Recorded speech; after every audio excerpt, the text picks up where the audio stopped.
Добро вечер. Рестрикции или струја ќе обезбедили државата доволно количество енергија. Уште еден месец до грејната сезона, но има ли газ на домашниот пазар? Кој и како го пренесува мазотот до ТЕЦ Неготино? Колкави се залихите на јаглен? Од Грција, директно во студиото на Тилма вечерва со нас е Васко Ковачевски, генерален директор на АД ЕСМ. Останете со нас, почнуваме веднаш по рекламите.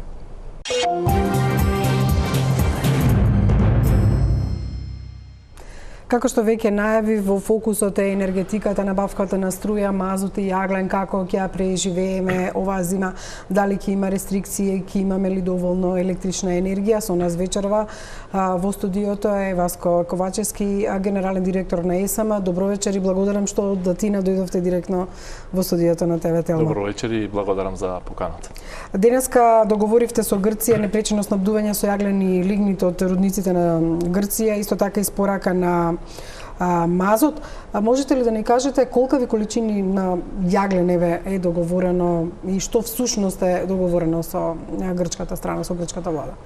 Добро, денеска делегацијата предводена од премиерот Ковачевски и останатите од делегацијата која што ги започна овие разговори за справување со енергетската криза во регионот уште на пред 10 дена на средбата во Белград во рамките на Open Balkan, каде што се разговараше со представниците на Република Србија и Република Албанија. Потоа следуваше посетата на Република Бугарија, каде што исто така се разговараше во делот на справувањето со енергетската криза и поддршката од страна на Република Бугарија. Денеска го заокружуваме соседството со посетата во Република Грција, каде што со делегацијата на Грција, предводена од премиерот Мицотакис, се разговараше за добавката на основните ресурси кои што се потребни за производство на електрична енергија и по успешно справување со енергетската криза и периодот кој што престоја, тоа е следната грејна сезона. Од Република Грција во претходниот период набавуваме јаглен, тоа е во близина на рудниците на границата со меѓу Република Северна Македонија и Грција. Тој јаглен доаѓа за потребите во Рек Битола и дел за потребите на комбинатот Рек Осломе. Исто така, она што е поважно и поприоритетно е обезбедување на доволно количини на мазут, кои што доаѓаат преку пристаништето во Солун, заради транспортот и близината на ТЕЦ Неготино, каде што треба да се обезбедат доволни количини, за да може ТЕЦ Неготино, исто како и минатата зима, така и ова, да успешно работи и да биде во функција за да го зајакне капацитетот во државата и производство на дополнителни количини на електрична енергија. Можете ли да ни кажете колкава количина на јаглен е договорена и по која цена е договорена? Од тоа прашање воопшто не мислам во извештаите го нема. Денеска разговаравме за наредниот период. До сега сме набавиле околу 400.000, имаме договори за околу 300.000 тони од Грција. Цената се движеше негде околу 55 до 62 евра, во зависност од калоричната вредност, затоа што ние немаме фиксна цена при набавката на јаглен. Ако збориме за калоричната вредност, тоа му е иста жица доаѓа ако е близко до границата слични карактеристики и подобри од нашите, затоа што нашите рудници веќе се во завршна фаза, таму има се уште на истиот потек. Да, меѓу истиот квалитет би требало да биде. Во моментот имат подобар квалитет, нашиот квалитет се движи околу 1350 килокалории, нивните се над 1650 до 1800, затоа го добиваме тој јаглен заради ги сличните карактеристики, но подобри за да можеме да ги подобриме перформансите на нашиот јаглен. Денеска договаравме за наредните 12 месеци да имаме испорака по отприлика 80.000 тони јаглен на месечно ниво, примарно за потребите во Рек Битола, но дел од количините може да бидат користени во Рек Осломеј.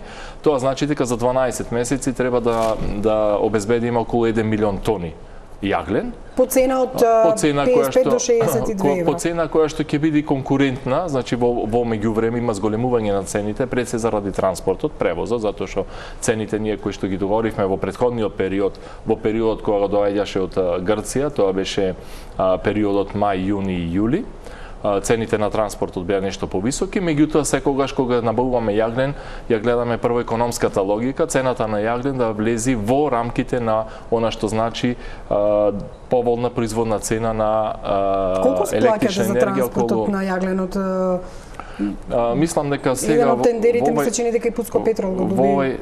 Нема компанијата Пуцко Петрол нема тендер за јаглен. Добавувачите на јаглен кои што го носат од Грција, превозот се беше вкалкулиран околу 15 евра, сега е околу 25 евра од тон. Значително зголемен заради зголемувањето на цената на горивата, односно на дизелот, и сметаме дека со овие количини околу 1 милион тони ќе ги задоволиме оние потребни дополнителни количини на јаглен кои што се потребни за производство на таа дополнителна електрична енергија. А што се однесува до мазутот, која е цената, количината и по која цена за мазутот морам да потсетам и за вас и за граѓаните, цената е регулирана. Значи регулаторната комисија за енергетика одредува цената и по таа цена ние го купуваме мазутот. Значи имаме случајно договор и кога објавуваме јавна набавка за набавка на мазут, фиксирана е цената по цена која што ќе одреди регулаторна комисија за енергетика, и таа цена е во рамките на одлука која се движи. Значи може да биде количините кои што ги обезбедуваме за наредниот период. Морам да потсетам прво, ние во февруари, крајот на февруари, почетокот на март склучивме договор за набавка на мазут за 144.000 тони и таа набавка и таа испорака трае заклучно со октомври месец.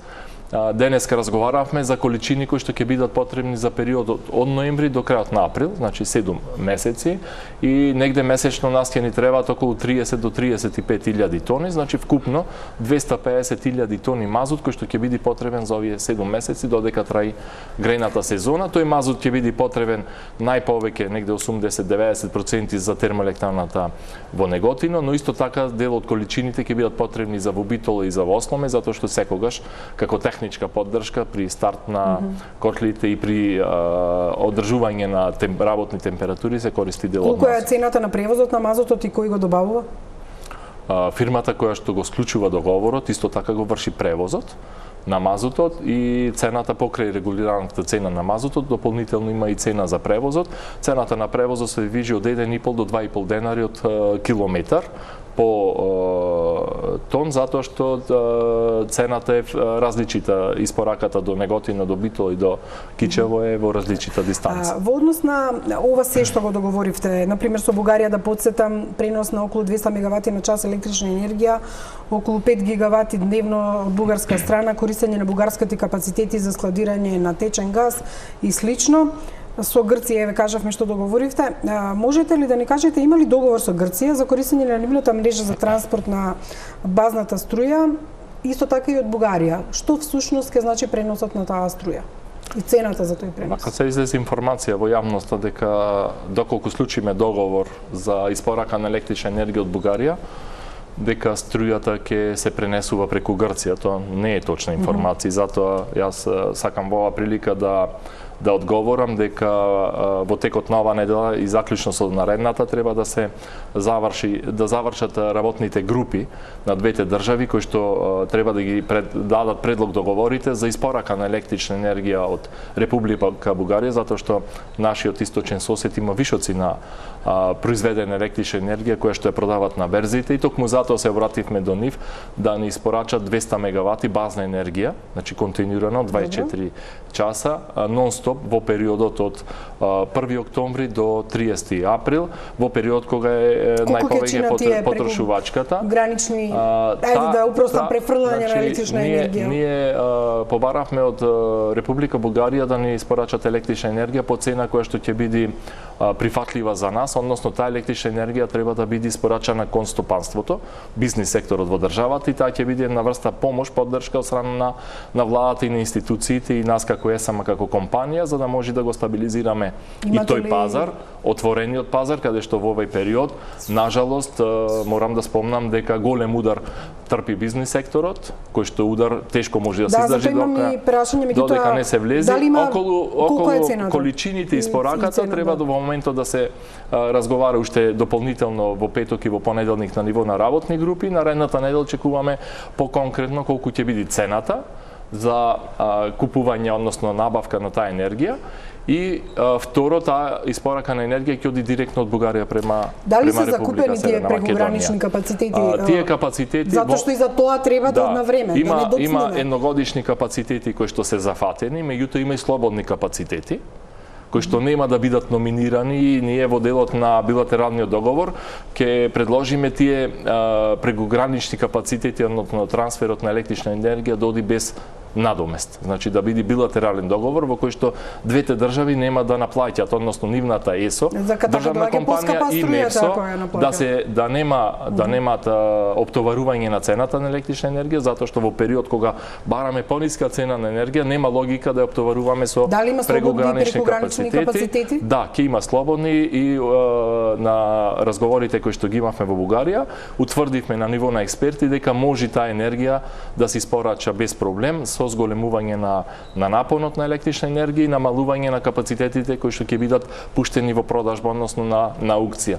Така да ќе има доволно време и место да се испорача таа енергија, само останува да се дефинира на крајот договорот, за да можеме веќе од 1 октомври или на почетокот на октомври да ја добиеме таа електрична енергија и конечно бизнис секторот да има пониски цени. Во однос на производството на струја, велевте дека произведено е годинава повеќе струја од лани, 40%.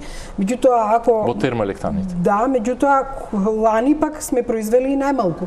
Може ли да ни ги кажете количините на произведена струја минатата година? Ако гледаме наназад низ оваа декада, ќе видиме дека ланската година била со најмалку производство, и сега е лесно да се пофалиме дека сме произвеле повеќе струја, кога лани било најмалку произведено. Имате ли барем анализа? Добро, ајде околу производството, најголемото производство на електрична енергија од ЕСМ, најголемата државна компанија, доаѓа од РЕК Битола, или заедно со термоелектраните, 80% термоелектраните во Битола и во Осломеј.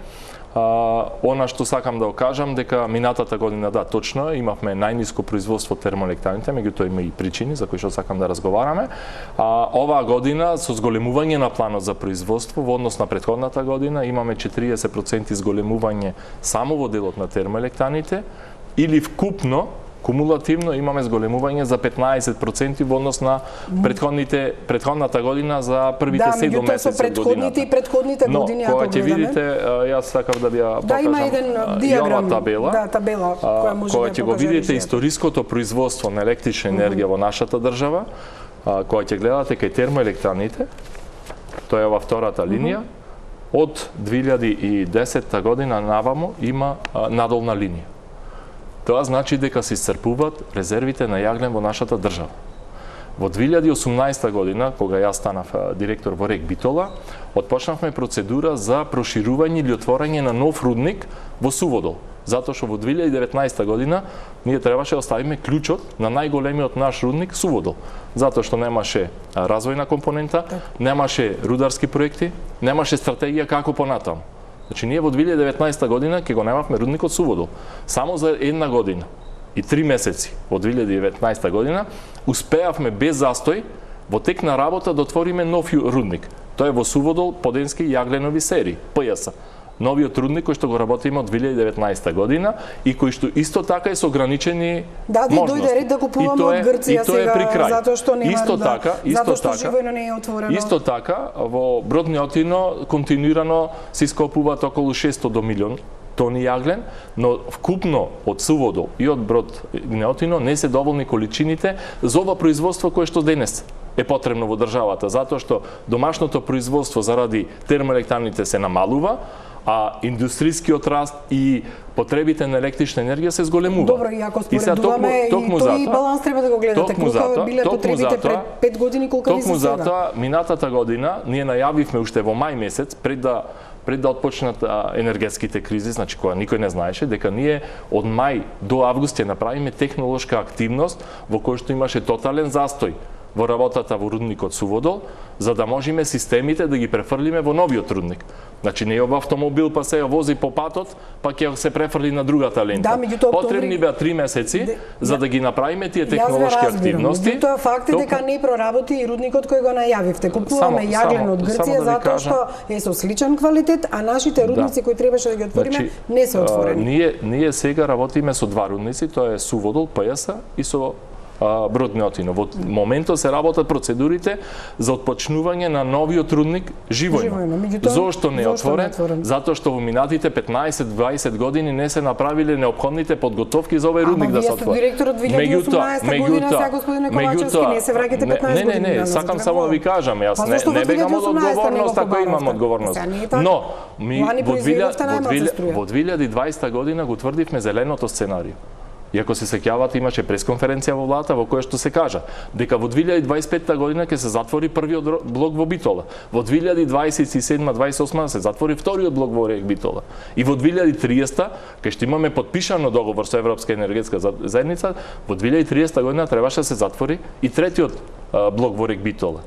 Токму затоа ги градиме фотонапонските електрани во Осломе, затоа што во енергетската стратегија сега оваа зима 22-23 стои дека Осломе треба се затвори. Но она што се прави денеска и се отвораат рудниците не само кај нас, во цела Европа. Значи Германија, ако прочитате, има 17% зголемено производство термоелектраните. Во Шпанија. Но ако имаме ние зелено сценарио, ако се движиме по еден пат, и го тераме зеленото сценарио. Не може вие пред 2 години да отвараме проекти за отворање на рудникот Живојно. Зошто? Живојно, Живојно може, но во време на енергетска криза која што почна минатата есен, пред една година. Меѓутоа, само за информација, упатените добро знаат дека отворање на еден рудник има подготовка од 3 години. Ние ги правиме овие забрзани подготовки, се ова да направиме за една година. Значи Живојно до крајот на годината ќе почне да се врши ископот од Живојно и во текот на ова зима се очекува околу 400 до 500 илјади тони да имаме од Живојно и токму затоа во планот за производство во наредната година ги стававме капацитетите на Рек Битола и на Рек Осломе, повеќе производство со домашен јаглен, а помалку со увозен. Добро, инсталирани капацитети на еглем за термопроизводство е над 800 мегавати, од кои 700 мегавати се на трите блока Рек Битола, 125 на ТЕЦ Осломе и уште 180 мегавати е инсталиран капацитет на мазутарата во Неготино. Колку проценти од овој инсталиран капацитет можете да ставите во функција реално? Значи, дневното производство реално се очекува до 60%, што со другите 40%, кои се причините што не може да се произведе? Од термоелектраните Затоа ги прочитав и будат од сега. Термоелектраните во Битола се предвидени трите блока 675 мегавати, меѓутоа реално со поглед на тоа дека е застарена технологија. Ние на 4 ноември ќе славиме јубилеј 40 години од Рек Битола. Производителот вели 35 години да се користи опремата. Значи не може да ние можеме, не може на 235 мегавати, меѓутоа со подобрени карактеристики на јаглен од домашниот јаглен и од увозниот јаглен, ние можеме да работиме со оптимална снага од 170 до 180 мегавати по еден блок. Значи трите блока може да дадат 540 мегавати снага. Осломе инсталира на мојки 120 мегавати, меѓутоа работи со 90, затоа што веќе ви кажав дека ова година тој требаше да биде затворен, иако се инвестира во нив. Во 2018, 19, 20 година се направија капитални ремонти кои што претходно 8 години не беа направени. И среќа што тогаш сме ги направиле затоа што денеска нашите блокови се во подобра кондиција отколку претходно. Реактивиравте и мазутарата во Неготино, која што дали планирате со полн капацитет да работи? ТЕЦ Неготино работи со половина капацитет, затоа што се прават подготовки и дополнителна набавка на мазот за да работи со цел капацитет. Тоа значи загадување на целиот тој простор околу ТЕЦ Неготино. Тие се два котли кои што се со инсталирана мојкот 90 мегавати и тие два котли можат да ги задоволат потребите на електрична енергија за регулираниот пазар заедно со термоелектраните Битола и Осломе и хидропотенцијалот кој што го користиме. Што со загадувањето? Тоа е регулираниот пазар. Па сега или ќе имаме мало загадување или треба да имаме рестрикции во државата. Трета опција немаме. Треба сами да одлучиме или како државата. Набавката на газ и да ја направиме, ние немаме гасни капацитети освен гасната електрана приватната која што е ТЕТО во Скопје. И ако таа се вклучи да работи, а треба да работи исто како и минатата година, се веќе се прават разговори со ТЕТО да работи сега од октомври месец. Таа енергија 205 мегавати ќе биде искористена за отворениот пазар, слободниот пазар, односно за бизнис секторот, кај што исто така има дополнителна потреба од оваа електрична енергија, која што треба да биде со пониски цени од оние кои што се денеска на берзите. Иако планирав многу покасно да ве прашам за ова, кога ТЕТО е стратешки капацитет за Скопје и заради наполските прилики, рековте дека заради топлинската енергија. Може ли конкретно да кажете што е договорено со ТЕТО? ТЕТО ќе набавува газ, нема да набавува. Ќе набавите вие за ТЕТО газ, тие како приватна фирма ќе купат. Што ќе се случи со набавката на газ? Со ТЕТО во моментот се вршат преговори на пониско ниво, ТЕТО и ЕСАМА, а потоа ќе следува одлука на влада, исто како минатата година.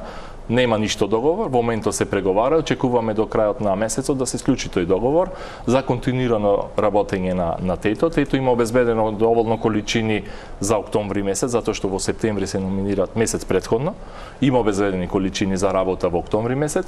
Токму затоа денеска на средбата во Грција исто така третата тема беше континуирано снабдување со газ. Тоа го побаравме и од Република Србија, затоа што имат пониска цена на рускиот газ. Истото го побаравме и од Република Бугарија. Кој ќе купи газ за ТЕТО? Вие ќе купите или државата? И денеска во Грција. Доколку направиме договор во континуитет ТЕТО да работи и да испорачуваме електрична енергија кон отворениот пазар бизнис секторот, тогаш треба да влеземе во договор за деловно техничка соработка, ТЕТО со ЕСАМА. ЕСАМА ќе го набави гасот, односно со владина поддршка, со поддршка од буџетот да се обезбедат финансиски средства. Гасот да се набави во многу пониски цени него денеска што е на пазарот. Денеска се 2000 до 2500 евро од нормален метар кубен. Ние гледаме, ние правиме напори да го обезбедиме од нашето соседство или од други извори, затоа што и наредната недела се очекува да имаме доволно посети и на други држави кај што можеме да го обезбедиме гасот. Газ мора да се обезбеди. Да, меѓутоа на 15 октомври почнува грејната сезона. Сега вие велите допрва се договара со ТЕТО. Значи ви кажав дека за октомври е обезбеден природниот газ. Од 1 до 31 октомври ТЕТО веќе има обезбедено газ. И ќе работи за електрична енергија. Ние сега ги бараме, односно бараме да има пониска цена на газ од она што е набавува ТЕТО. Дали има, значи, затоа што ТЕТО работи со цени на газот кои што денеска се околу 2000 евра. Велите дека во државата има доволни количини на газ. Државата треба да обезбеди, значи ги немаме. Во моментот ги немаме, но државата ќе ги обезбеди сите потребни количини на газ. Прво, ТЕТО да работи, за да произведува електрична енергија за бизнис секторот, а второ, како нус производ, да ја користи топлотната пареја, затоа што топлотната пареја од ТЕТО задоволува 60 до 70% од топлинската енергија за градот Скопје. Меѓутоа, покрај овие количини за ТЕТО, ние треба ЕСАМА да обезбеди дополнителни количини за топланите, кои што треба исто така да обезбедат дополнителни 40% за топлинска енергија, и сметам дека во овие преговори што ги правиме во текот на наредната недела ќе имаме конкретни резултати, конкретно од каде и по која цена ќе го добиваме гасот, затоа што граѓаните во Скопје треба да имат топлина, но исто така бизнис секторот треба да биде со пониска цена на електрична енергија. Капацитет и заради струјата. Што со топланите исток и запад, сега се во сопственок на Дора. Минатата грејна сезона, тоа беше некако сива зона, нели располагаше БЕК, сега ЕСАМА тоа го превзема. Дали е склучен договор за закуп на овие две топлани, исток и запад? Ние денеска доставивме на отворениот повик до владата апликација за добивање на трите лиценци, ЕСАМА топлинска енергија за производство, дистрибуција и снабдување. И од извештајот што го добивме дека сме единствени понудувачи и известно е дека до крајот на месецот ЕСАМА ќе ги добија трите лиценци за снабдување со топлинска енергија во градот Скопје. За потребите на градот Скопје покрај ТЕТО, кажав, потребни се и двете топлани, тоа се исток и запад, кои што се неопходни за производството на топлинската енергија, и ние сме веќе во преговори со сопственикот Адора да склучиме договор за закуп, договор кој што е по регулирана дејност, односно со одлука на регулаторната комисија за енергетика. Исто така како што претходно БЕК во изминатите 10 години од 2012 ги користела, тие топлани, така и ЕСАМА ќе продолжи барем за ова грејна сезона. Цената е регулирана, ја одредува регулаторната комисија и таа е дел од цената која што е плаќаат граѓаните. Од пресметките за наредниот греен период, мислам дека за греениот период треба да бидат негде околу 365.000 евра за закуп кој што е дел од регулираната цена за топлинска енергија. Не е повеќе од ова, затоа што има податок дека може до 8.000. Но исто така над овие вредности за закуп треба закупецот, односно ЕСАМА, да вложи околу 500.000 евра за одржување на системот, и тоа е регулирана согласно вредноста на топланите. Има процент кој што регулаторна комисија одредува колку е закупот и колку е инвестициите што треба да се направат, колку треба да се направат во овој период. И се овие се нешто значително помалку од она што било пред десетина години. Ние да гледаме да презимиме што било пред десетина години, не сме разговарале вака. Она што повторно ќе се вратам на она што вие го најавивте, а тоа е на 1 ноември старт на третиот блок на Рик Битол, дали тоа ќе се случи?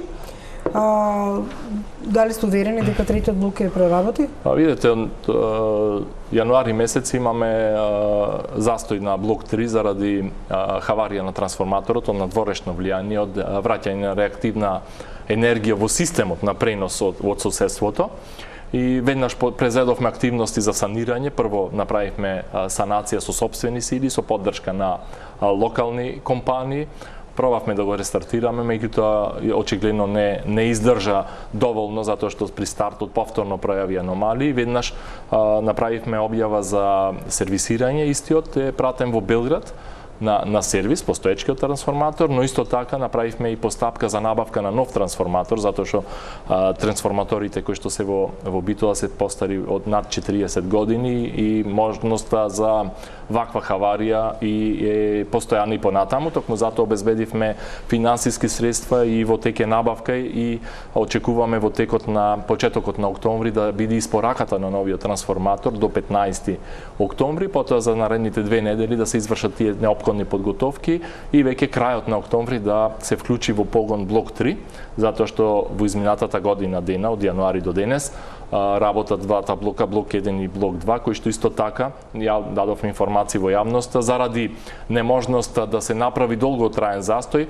правиме сервисни ремонтни активности во моментите или во периодите кога не е потребна доволна енергија, и тоа е голем влог пред се на вработените во термоелектраните, кои што прв пат се соочваат со ваков предизвик во време на режим на работа да се прават и сервисни активности, затоа што немаме многу простор и време да направиме 60 или 90 дена застој, и очекуваме негде крајот на октомври месец да биде ставен во функција блок 3, затоа што во периодот од 1 ноември до крајот на април, кога трае и грената сезона, посебно во пиковите во јануари и февруари, Рик Битола да работи со максимален капацитет, односно со трите блока. Она што минатиот пад на Тилма го изјавивте, а потоа го негиравте, во случај на застој на ископите има јаглен само за 10 дена.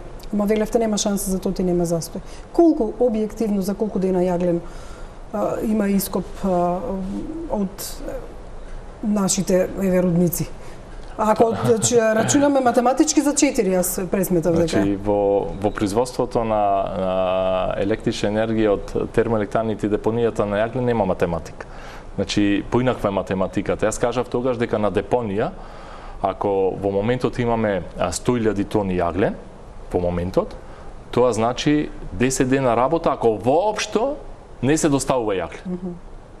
Значи, ако воопшто нема ископ или достава на и погрешно бев интерпретиран. Значи, ако имаме и сега, ако имаме 100.000 тони јаглен денеска, значи денеска ќе потрошиме 15.000 тони или 13.000 колку што трошат двата блока. Меѓутоа, добавката на јаглен може да биде 10, 13 или 20.000. И следствено на тоа, во текот на денот колку ќе потрошиме и колку ќе дојде, се прави мерење дали депонијата од 100.000 паднала на 95 или се зголемила на 105. Да, меѓутоа сега со набавката од Грција ќе го надополни тоа, депонијата на јаглен е во случај да има непредвидени застои или хавари од повеќе денови, за да може од таа депонија да се црпи јагленот, да се добавува до блоковите, да има непрекидно производство, да се санират проблемите во рудниците и потоа да почне добавката. Некогаш депонијата може да падне до 30, до 40, до 50.000 тони, но некогаш, посебно сега во период на октомври, треба да биде и до 200.000 тони, затоа што иди грејната сезона, затоа што иди зима, кога имаме отежнати услови за работа и токму затоа за периодот кој што следува, во октомври месец ние треба да направиме депони од 200.000 тони за да можеме да имаме добар старт на грејната сезона. Тендер за 950.000 тони јаглен, она што на вистина беше за препастувачки истражувачките новинари тоа го објавуваа. Како е можно фирма стара еден ден да добие милионски тендер за увоз на јаглен и како е можно две анонимни фирми кои победиле на тендерот да имаат и сопственик, човек од Мала Речица кој никогаш досега не се бавел со овој бизнес? Добро, ние имавме објавено и претходно имавме, ова е веќе четврта објава за набавка на јаглен, претходните три ги исполнивме количините. Може ли конкретно да ми кажете како е можно фирмите, еве, да не почнам да ви ги читам податоците. Двете од трите фирми со кои државната компанија Електрани склучила договор за набавка на јаглен имаат ист човек во сопственичка структура, тетовецот Али Бери Ибраими. Во централниот регистар се најдоа податоците дека првата фирма е Quantum Solution, регистрирана на денот кога ЕСМ го распишала јавниот повик за набавка на јаглен на 31 март годинава. Втората е Енергија X, сигурно се ја знаете, и тоа исто така започнала на работа на 5 мај. Значи, како е можно вака да ги наоѓате фирмите кои никнуваат како печурки на денот на објавите? Има вакво прашање и на пресконференција и ќе кажам дека во ваквата набавка ништо нема незаконски. Ама нема ништо сомнително, дека одеднаш човекот од Мала Речица, Али Бери Ибраими, ќе ви кажам зошто. Набавката на енергенси во секторските дејности, посебно за енергетиката, јагленот може да го набавиме и без објава на тендер. Значи, можеме и по свое видување. И јас како генерален директор, дали управниот одбор, дали директорот на РЕК Битол и на Росломе, може слободно да си повика компанија и да се склучи договор за испорака на јаглен. Немате законска обврска, тоа го проверивме. Но, заради транспарентност, заради конкурентност и заради исполнителност на договорите, ние вршиме објава и за јаглен, и за мазут, и за електрична енергија. Иако, согласно закон, можеме да склучуваме договори кои што популарно така наречени договори во 4 очи. На тие објави може да учествува било кој. А зошто го избравте овој што ја формира тогаш фирмата? Било кој што ги исполнува сите критериуми. Прво, јагленот понуден со техничка спецификација да ги исполнува карактеристиките. Видете, господине, се работи за нешто што е сомнително. Како може фирма која што е основана кога е јавниот повик да добие тендер такав? Фирмата, било која од тие две или други две или трети две, 4 или 6 да бидат, ако ги исполнува техничките карактеристики, ако ги исполнува финансиските понуди, кои што се во цената, и ако достави банкова гаранција, ние не можеме да го одбиеме. Тогаш правиме прекршување на процедурите. Немаше други фирми, сакате да кажете, овие 4 Па тие беа најповолни, 9 понуди имаше, Баш овие што се отворија тогаш? Да, тие беа од 9 стигнати, значи нема отворање. Па добро, знаевме да отворевме фирма и ние сите, па да се понудавме. Па еве, тие веројатно склучиле зошто има еден сопственик, јас потоа кога имавме прашање и добро објаснивме дека истиот сопственик склучил има формирано две фирми затоа што во едната фирма има еден партнер со кој има договор во Албанија, а во другата фирма има друг партнер, значи 20 основачи, не еден, кој што има договор за испорака од Косово. Но тука нема ништо незаконски. Јас затоа кажав, ги повикувам сите институции да ги проверат овие јавни набавки. Јас прв ќе понесам одговорност доколку има нешто сомнително или незаконско. Значи, ќе беше незаконски ако ги одбиевме тие фирми, зошто? Затоа што била формирана пред 3, 5 или 15 дена. И добија 9,5 милиони евра од државата, фирми кои беа основани непосредно веднаш. Нема ништо спорно, неодговорно ви тврдам.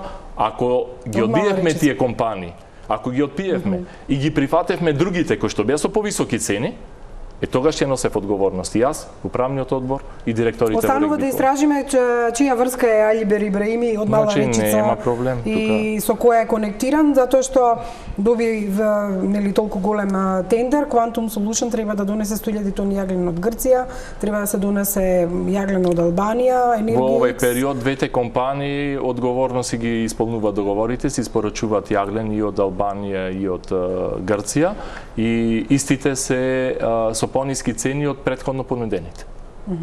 Значи ги исполнуваат и цената, и квалитетот, и рокот на испорака.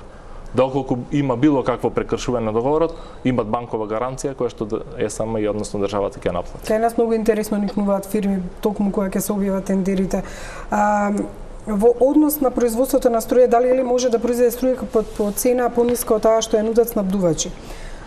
Зошто ве прашувам, ја врзуваат со цената на ХУПЕК за потребите на училишта, болници, јавни установи, кои имаат витално значење. Овие државни институции, денеска имаше пресконференција на комуналните предпријатија, апсолутно не може да издржат таа цена.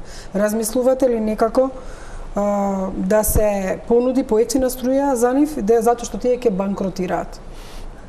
Добро, ние како ЕСМ законска обврска ние да произведеме 60% за универзалниот снабдувач, што е ЕВАНА, односно за граѓаните и малите потрошувачи.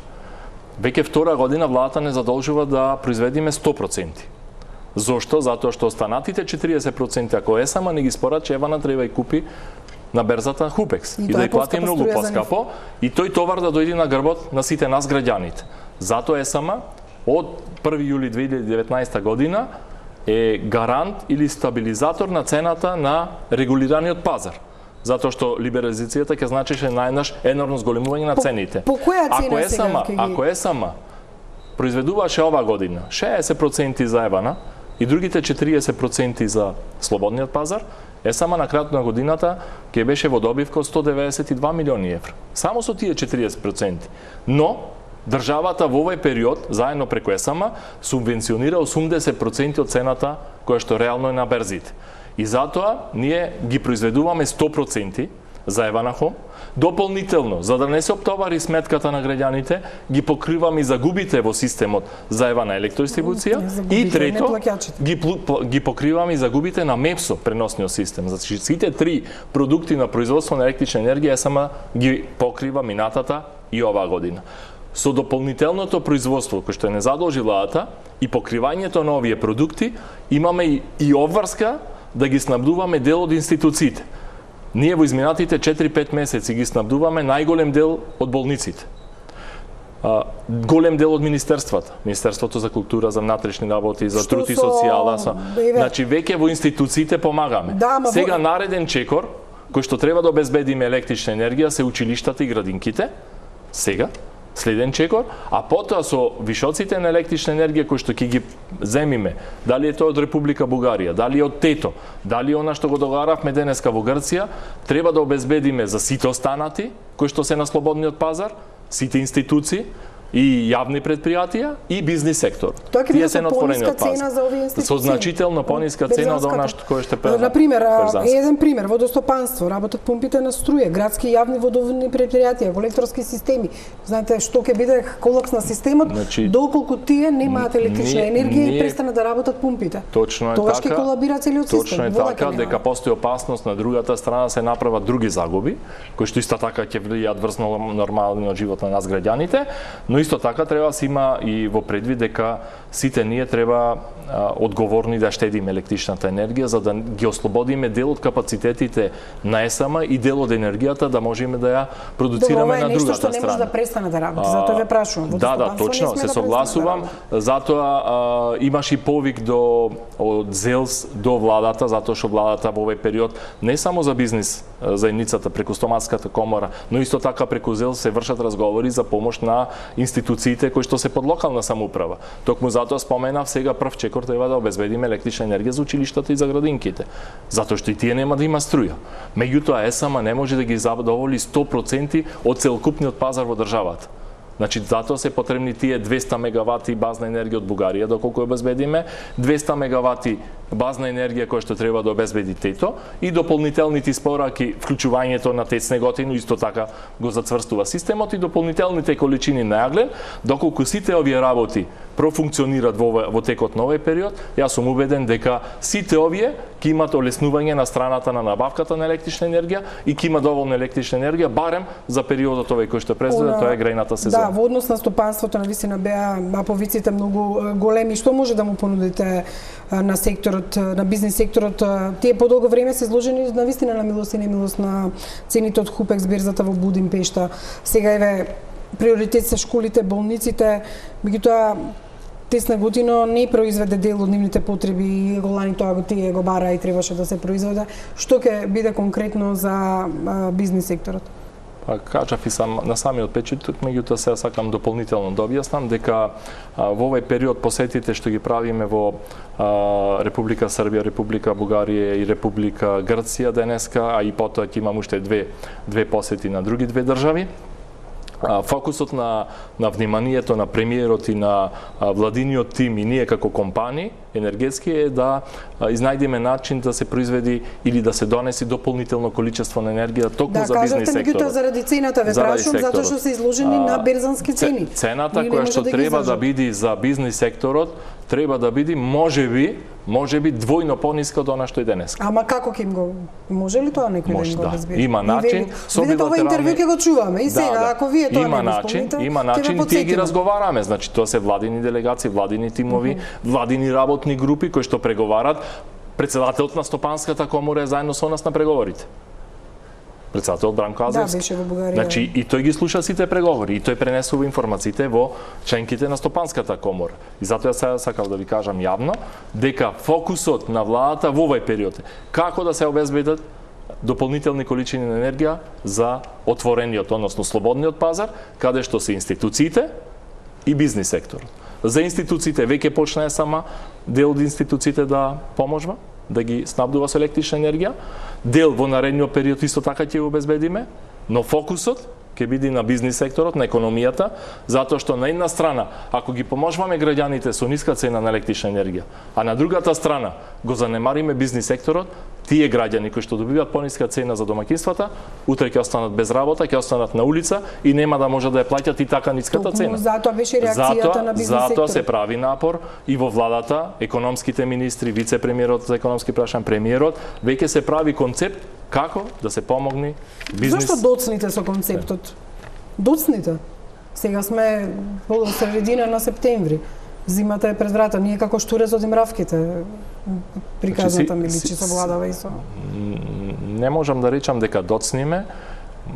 Владата беше фокусирана да се обезбедат средства и ресурси прво да се обезбедат граѓаните и малите потрошуваци. На едната страна кај граѓаните има мали потрошувачи кои што се мали компании. Тие се 72.000 правни субјекти. Па тоа е уште една тема. Знаете колку плаќаат тие мали компании? Тие плаќаат индустријска струја и тие ќе банкротираат. Тие плаќаат на регулираниот пазар.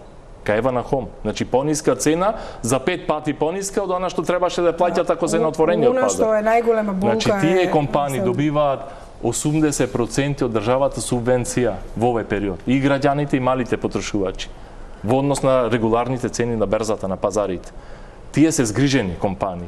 Сега се прави згрижување, односно барање начин за отворениот пазар, каде што го се големите потрошувачи од компаниите и каде што најповеќе е дел од индустријата. Да, меѓутоа реагира и малите овие предпријатија, особено затоа што во Македонија ги има многу, дека цената на струјата што ја плаќаат е енормно висока и дека голем дел од нив ќе затворат. Ја плаќаат 3 пати пониско од цената која што е на отворениот пазар. Пауза за реклами, потоа сакам уште неколку прашања во однос на работата на ТЕЦ Неготино, набавката на мазут, но за тоа веднаш по рекламите.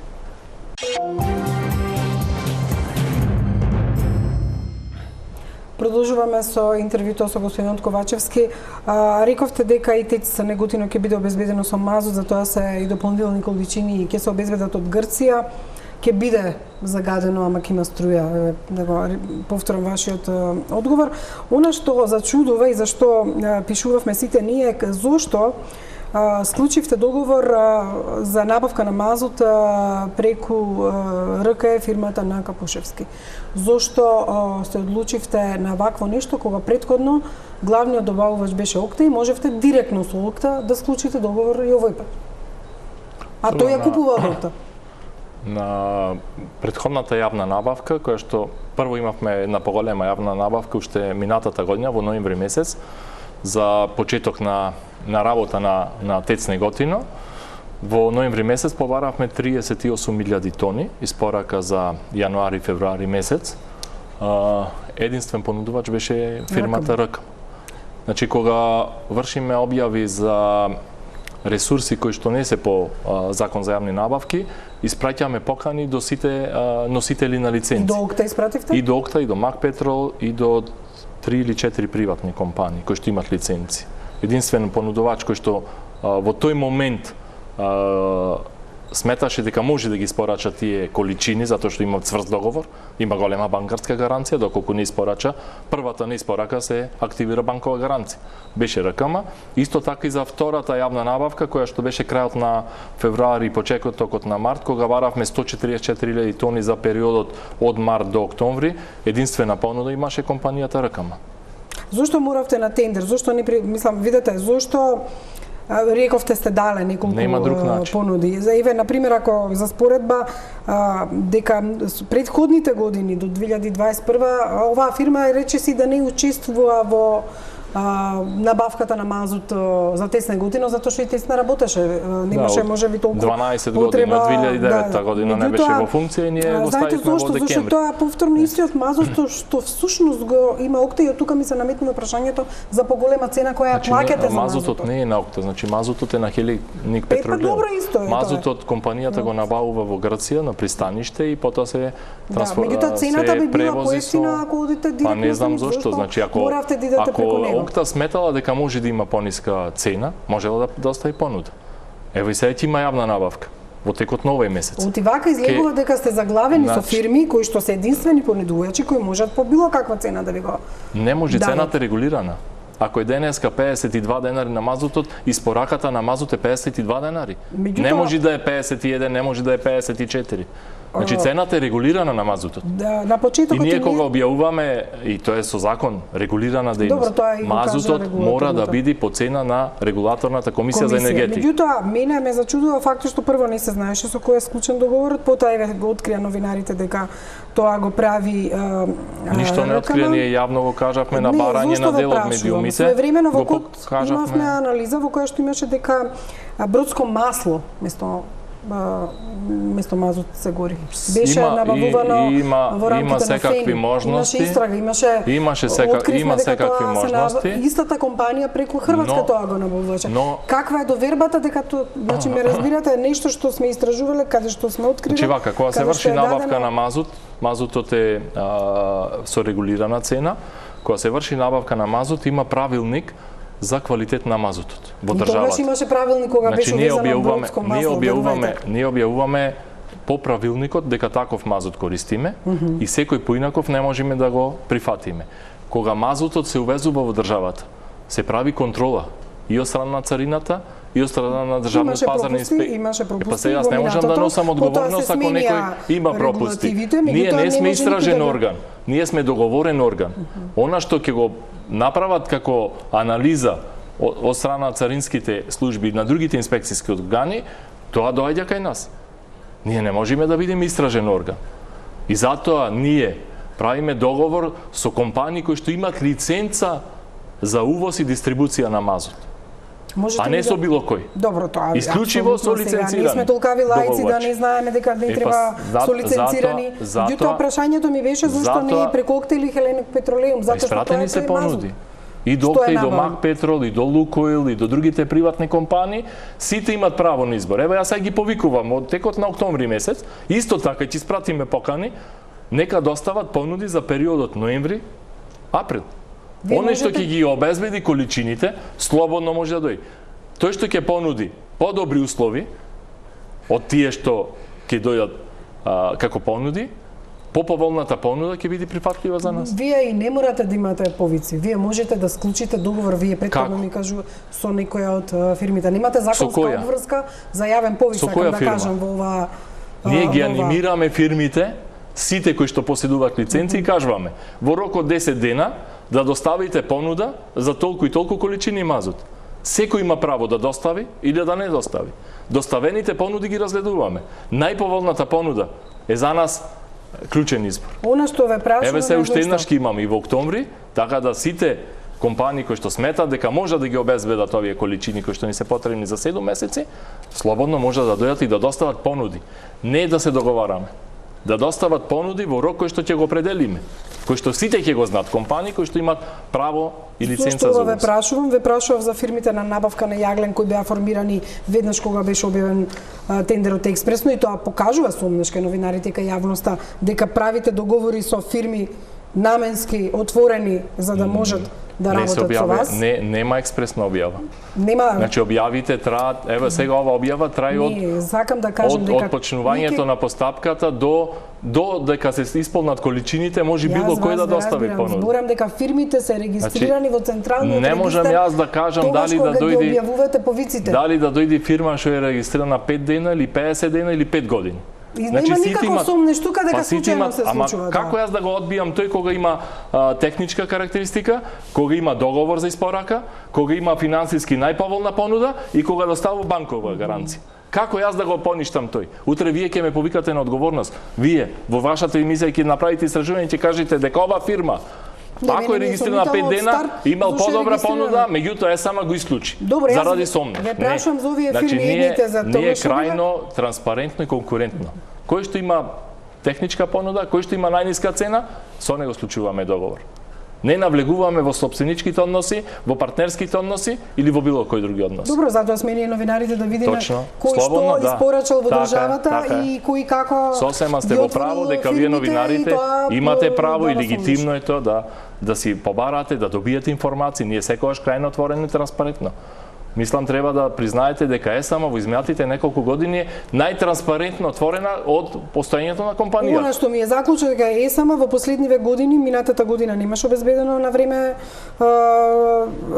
енергенци за да се произведе електрична енергија. Не е точно. Сега во септември доцните за да почнете да ги склучувате во регионот да договорите. Погрешен ви е печатокот затоа што и дека можам да кажам дека се енергетски најлошите години, факт е не само кај нас, енергетски затоа што имаме енергетска криза, но ние ги правиме сите напори, максимален ангажман, прво на вработените.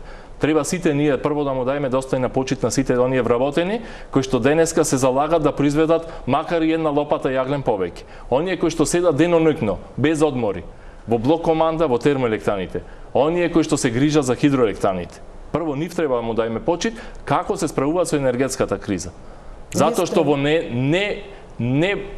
да не речам технички правилно услови можат да и треба да работат. Ви кажав дека вие сте директор од 2018 година, не можете да ми се враќате назад 10 години. Од 2019 година. Никој не ги подценува вработените и нивната работа, не сакам да кажам како се раководи со електросистемот. Во услови на енергетска криза, значи ние имаме јас морам да се вратам назад.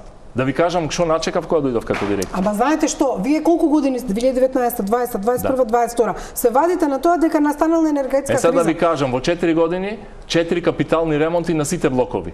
И во Битола во Осломеј. Значи ние минатата година ви кажав зашто погледнете 2018-19 година.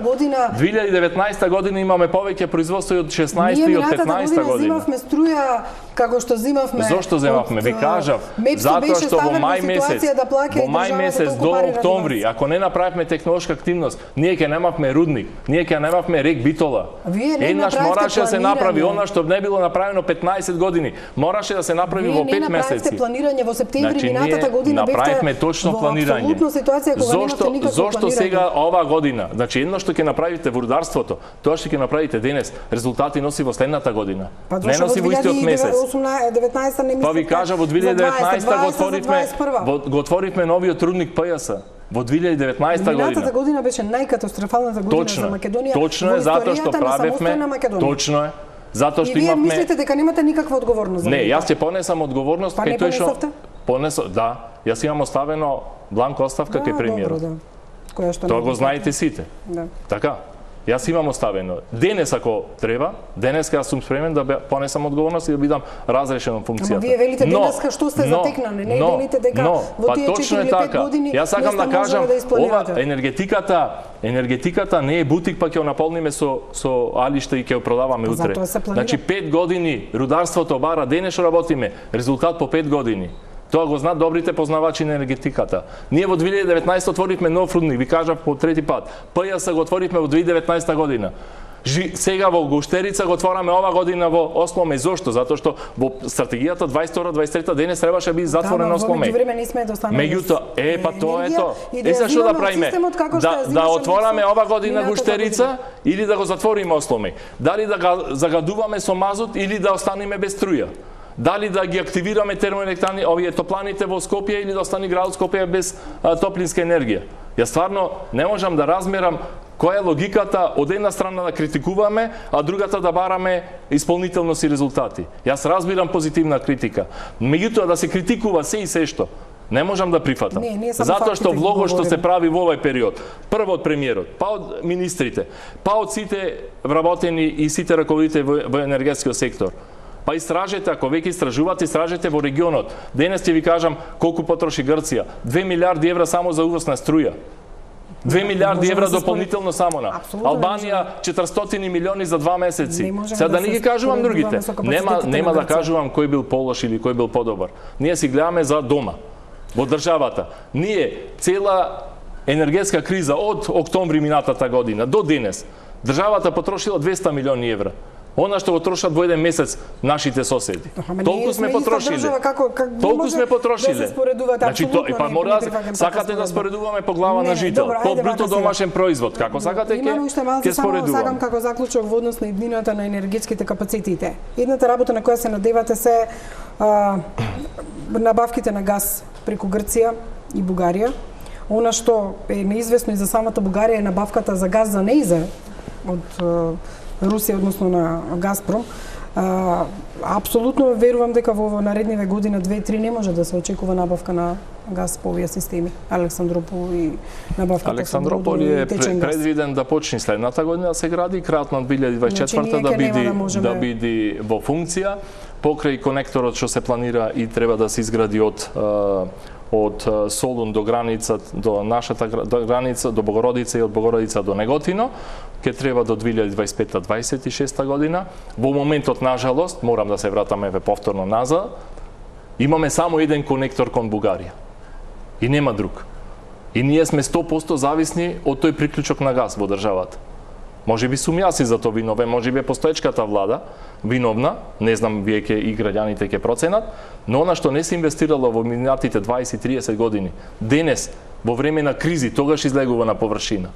Јас сакам да ви кажам за производствените капацитети. Ние имаме ЕСАМА 1420 мегавати инсталирана мојка, државни капацитети. Од нив се функционални 1200 мегавати. Тоа е многу малку. Од 2004 година, кога се пушти Света Петка, тоа е последен изграден капацитет. До оваа година, кога го пуштивме фотоелектраната во Осломе, во цели 15 години е изграден само еден мал капацитет, тоа се ветерниците во Богданци, 36 мегавати. За 15 години. И сега денес ние бараме да бидеме рамноправни со нашите соседи со пошироко, кои што имат силни енергетски капацитети. Тоа не е само на една влада, туку на повеќе влади, затоа што има национални стратегии, вклучително и моја. Има национални стратегии кои тоа го предвидува. Само на крај да ме само за овие 2 години имаме развојни капацитети за 1800 мегавати нови гасни централи, фотоволтаици, ветерници и хидропотенцијал. Ние имаме во текот на оваа недела имаме доставено понуда од грчката страна PPC за изградба на Чебрен.